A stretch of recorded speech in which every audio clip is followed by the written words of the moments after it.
We start in the Middle East, where security forces in southern Israel have moved to a war footing to combat a surprise attack by the Palestinian militant group Hamas, the biggest in recent years. Thousands of rockets have been launched into Israel from Gaza, and dozens of militants appear to have entered southern Israel. Here's what we know so far.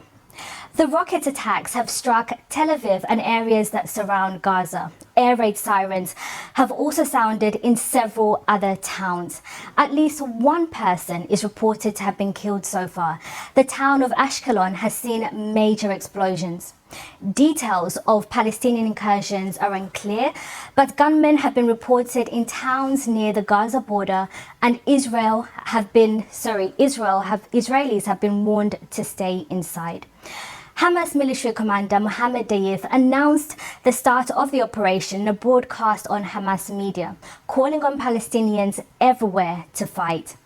Israel's Prime Minister Benjamin Netanyahu is holding an emergency meeting, and the military says it's striking targets in Gaza in response. There are Palestinian reports of Israeli soldiers being captured. Let me bring you these latest pictures from Gaza. They're showing Hamas militants celebrating and posing for pictures on what is said to be an Israeli army tank. Palestinian media are reporting that a number of Israelis have been taken captive by fighters. The footage also shows what appears to be an Israeli military vehicle captured by the militants. Our Middle East correspondent Yolan Nell is in Jerusalem and told us the size of the attacks is unprecedented.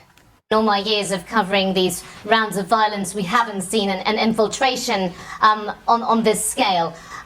Really, it does seem from the videos that are circulating that there are perhaps dozens of militants who have crossed from the Gaza Strip into southern Israel. You've got unverified TV images that show them on motorbikes, in pickup trucks, even by a hang glider.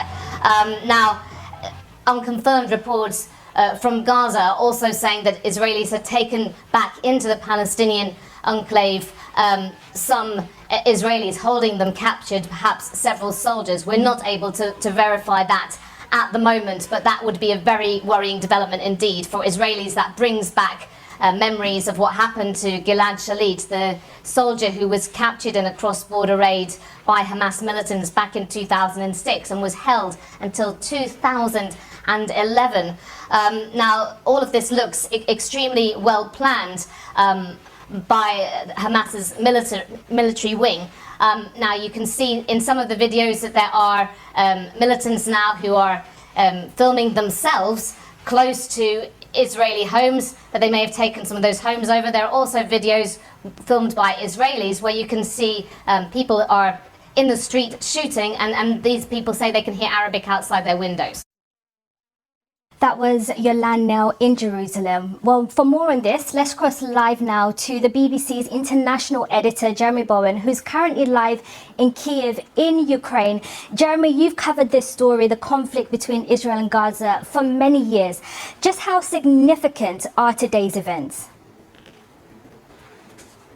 This is extremely significant. In all the years that Hamas have been in control of Gaza, more than 15, they have never done anything like this. They have never launched a surprise attack on a number of different locations. Israeli security officials said an hour or so ago that there were 21 separate incidents going on.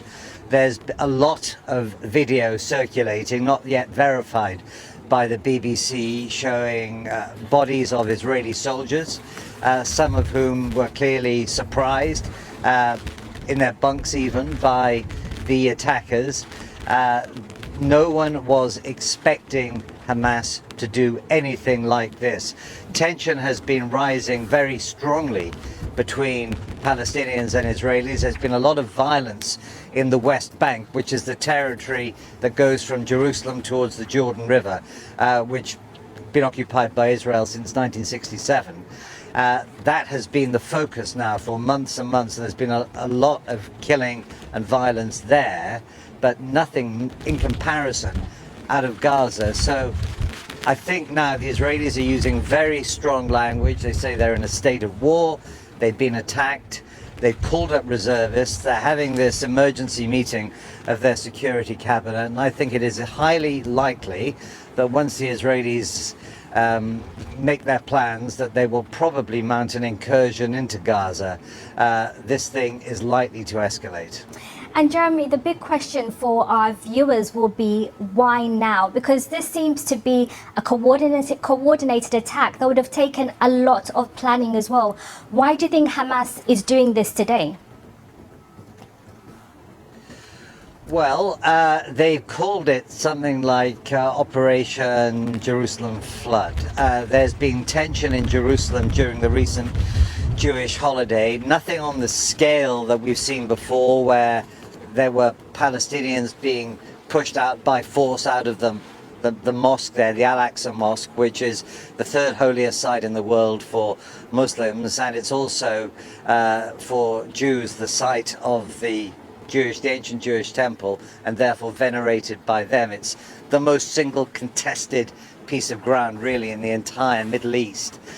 And there have been some incidents there. Jews have been praying on the what they know as the Temple Mount, which is something which is, it doesn't sound much, but it's considered to be highly inflammatory.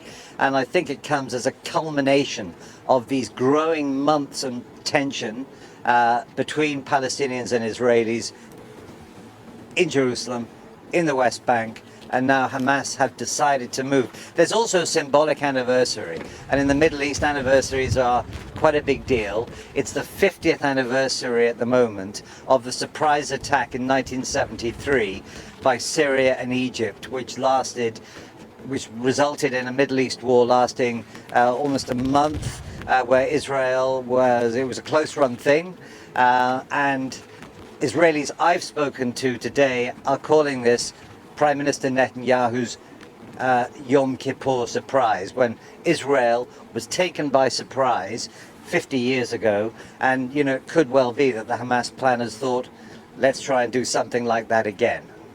Thank you very much. That's our international editor, Jeremy Bowen, and we look forward to speaking to you throughout the day here on BBC News.